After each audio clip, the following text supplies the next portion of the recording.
John McDonnell shocked the city once again yesterday after unveiling his latest plans to shake up the world of finance. The shadow chancellor, who revealed plans for rewriting the rules of business, said that firms which failed to take adequate steps to deal with climate change would be delisted from the London Stock Exchange.But how would such plans work?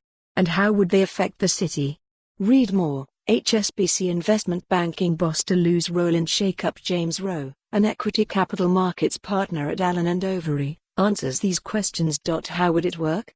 Presumably you would have to amend or introduce new legislation which would direct the FCA to delist companies if the companies do not comply with climate change legislation. However, you have to prescribe what you mean by climate change legislation and what you mean by non-compliance of those rules.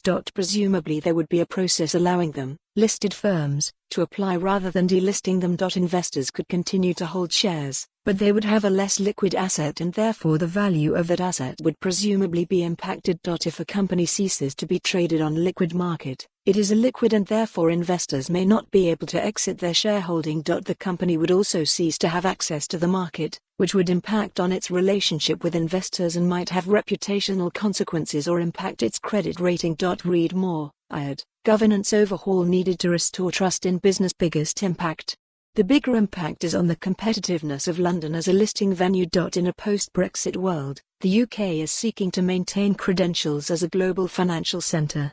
Corporates can choose where to list and this would be a counterproductive measure. It would impact the UK's position as a global equities market and may have other consequences, such as causing companies to stay private and may cause companies to seek a listing elsewhere. Any likely route of legal recourse? There is an appeal process about the FCA's decision-making, but assuming the FCA has made the decision in compliance with the rules, then they are what they are. For more on this story, visit the news article link.